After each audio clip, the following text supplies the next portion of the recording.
Don't forget to like, share, and subscribe. Thank you. Hello my dear students. So today's our topic is synthesis, mechanism and medicinal uses of meclorethamine.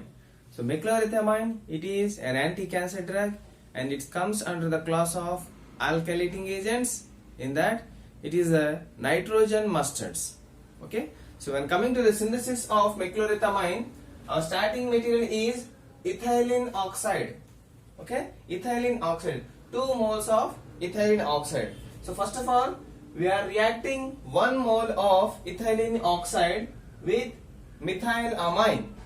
Okay, so we all know that in this molecule the oxygen is highly electronegative and carbons are electron donors. So it donates electrons to the oxygen, then the electron density on the oxygen get increases, so it is indicated with the negative charge and the carbon get the positive charge. Okay, now the carbon oxygen bridge will broken.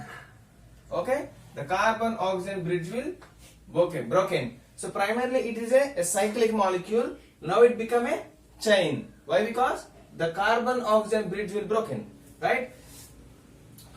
So here the carbon is positive charge, means it is electron deficient. Okay, so electron rich nitrogen, it donates electrons to the electron deficient carbon, so thereby it forms a nitrogen carbon single bond. Look at here, a nitrogen carbon single bond. Okay, now here the nitrogen act as electron donor, so that's why it got the positive charge. Okay, it got the positive charge, but nitrogen is highly electronegative species, it always pulls the electrons. Okay, so that's why it kick off the hydrogen, the nitrogen, it kick off the hydrogen and takes back the electrons. Okay, and it take back the electrons, so thereby the nitrogen it get neutralized. Look at here, look at here, the 2 lone pairs are comes back, the nitrogen get neutralized. Now the oxygen it become OH. Okay, the O it become an OH. So this is the first molecule of ethylene oxide that is reacted with the methylamine. In the same way, the second molecules of ethylene oxide also reacting with the methylamine and forms this type of molecule. Okay, there are 2 ethanol side chains. Okay, so the second molecule of ethylene oxide reacting in the same way and form like this molecule. Look at here. Here also the positive charge, it donates lone pairs to the carbon. Okay, lone pairs to the carbon and form this molecule. Now this molecule is treated with thionyl chloride, SOCl2, thionyl chloride. So in this molecule, the hydroxyl group, it is a good leaving group. Okay, hydroxyl groups are good leaving groups. So these 2 hydroxyl groups are substituted by this chlorine groups.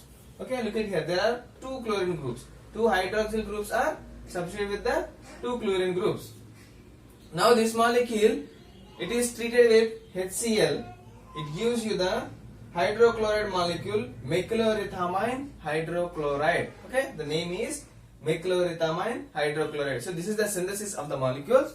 So when coming to the mechanism of action, so this is our molecule meclorethamine, that is methyl chloroethylamine. Okay, this is methyl, these 2 are chloro, ethyl, there are 2 carbons, ethyl and nitrogen is amine. So when it is entered into the biological system, so one of the chlorines get eliminated. So why? Because the chlorines are highly electronegative species and the carbons are electron donors. So here the carbons, they are electron donors. They donate the electrons to the chlorine and hence the chlorine get eliminated. Okay, so chlorines are eliminated with the electrons. Now the carbons are act as the donors. So that way carbons get the positive charge. So this is called a carbocation. The positively charged carbons are called carbocations, means they are electron deficient. Now similarly, like in the same sense of synthesis, the nitrogen donates a lone pair of electrons. Here also nitrogen, it donates a lone pair of electrons to the carbon. Nitrogen, it donates lone pairs to the carbon. So thereby it forms a bridge between the carbon and nitrogen. This is a carbon-nitrogen bridge. Now here nitrogen acts as an electron donor. So that's why nitrogen got the positive charge. Okay. So this molecule is called aziridinium ion. Okay. A tricyclic nitrogen is called aziridine, and with the positive charge it is a aziridinium ion or aziridinium cation.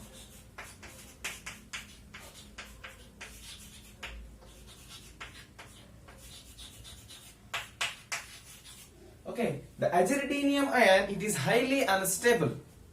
It is highly unstable. So that's why, so the nitrogen, it again pulls the electrons from the carbon and it get neutralized. And the carbon got the positive charge. Okay. Now the here in the dichloroethylene meclorethamine molecule, the carbon is having a positive charge. So when it enters into the nucleus, so in the nucleus, in the DNA, so there are different types of nucleotides are there, like adenine, guanine, thymine, cytosine, uracil, like this. So in that, especially the guanine, it is a highly electron rich species. It donates its electrons to the carbon. Okay, the nitrogen, the nucleus of the adenine, guanine, especially the guanine, it donates electrons to the carbon, positively charged carbocation, and form a covalent bond with the guanine. Now the drug, it form a covalent bond with the guanine. Okay, so why? Because the guanine is having it is a highly electronegative species. It is an electron rich species. So that's why the guanine, it donates electrons to the carbocation of meclorethamine. So thereby it's form a covalent bond. So the meclorethamine is having two branches. So the nucleus, it form a covalent bond with the one branch. So there is another branch is remaining. Okay. So in the same way, like that, like the forward. So here also the chlorine get eliminated. Now the carbon get the positive charge. To that positive charge, nitrogen donate electrons, and it forms a unstable aziridinium ion. And the unstable aziridinium ion, it again pulls the electrons from the carbon. So thereby the carbon get the positive charge. To that positive charge, one more guanine atom, it donates electrons to the carbocation, and it also forms a covalent bond. Okay, so like that, each molecule of the meclorethamine, it forms two covalent bonds with the two nucleotides, especially the guanines. Okay, so look at here. Here also chlorine get eliminated. Now the carbon, it got the positive charge. So to conjugate positive charge. So to neutralize this positive charge, the nitrogen, it donates electrons to the 1 minute. Okay, chlorine get eliminated, carbon get the positive charge. To neutralize this positive charge, nitrogen donate a lone pair of electrons. Okay, and forms a aziridinium cation. It forms an aziridinium cation. Now we all know that. So again the nitrogen, it pulls the electrons from the nitrogen. Okay. Now the carbon got the positive charge. Look at here, the carbon having a positive charge similarly. So to this positive charge, so one more molecule of the guanine, it donates lone pairs to the carbocation, nothing but a positive charge, carbocation, and form a bond. Look at here. Here also it form a bond with the nucleophiles of the guanine. Like that, each meclorethamine molecule, it forms a covalent bond with the two molecules of the guanine.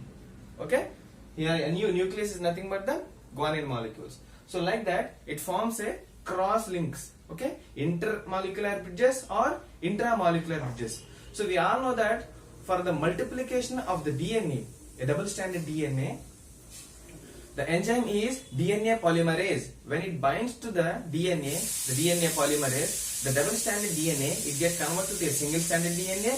From that single stranded DNA, RNA will produce with the help of RNA, it moves into the, it goes to the ribosome, rough endoplasm ribosome, 30S ribosomes and a 50S ribosome, and it helpful for the synthesis of proteins. So whenever this meclorethamine molecule, it forms a cross link between the guanine and guanine, between the two DNA strands. So thereby, whenever the DNA polymerase, it binds to the DNA, the double-stranded DNA, it does not convert to into single-stranded DNA. So there is no chance of production of a single-stranded mRNA. So thereby, no protein synthesis will be inhibited. So the cell, it undergoes apoptosis, nothing but a cell division. Okay, so this is the same mechanism of action we will see in the molecular level. So first, take a screenshot of this page.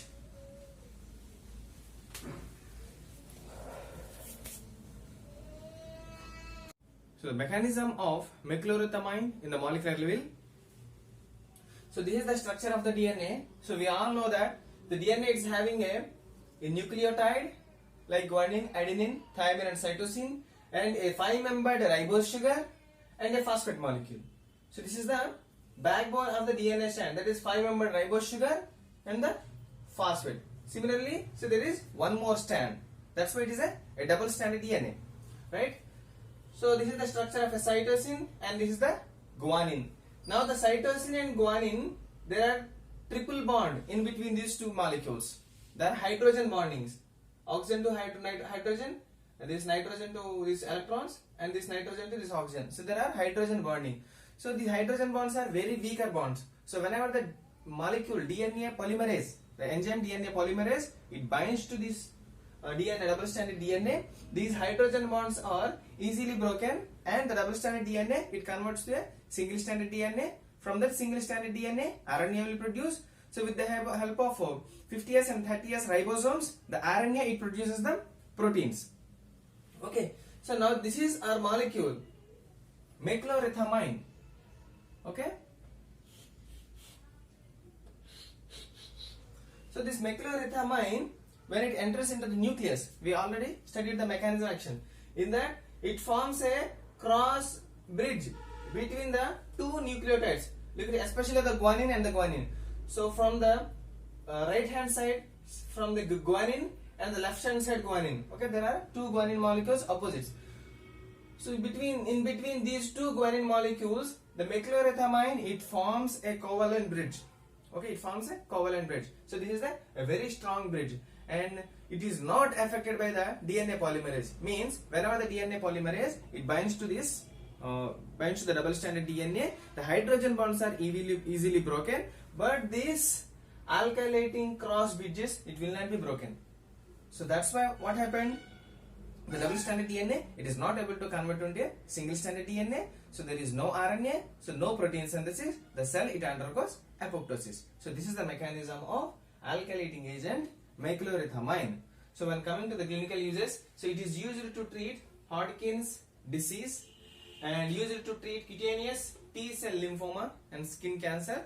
So this meclorethamine, it is used in the form of skin gels, and okay, so that's why it is used to treat the skin cancer. So coming to the adverse effects, the skin rashes, redness, itching, etc. So almost all of the anti-cancer drugs, they are having very dangerous adverse effects. Okay, hope you will like this video. Thanks for watching, and take a screenshot of this page.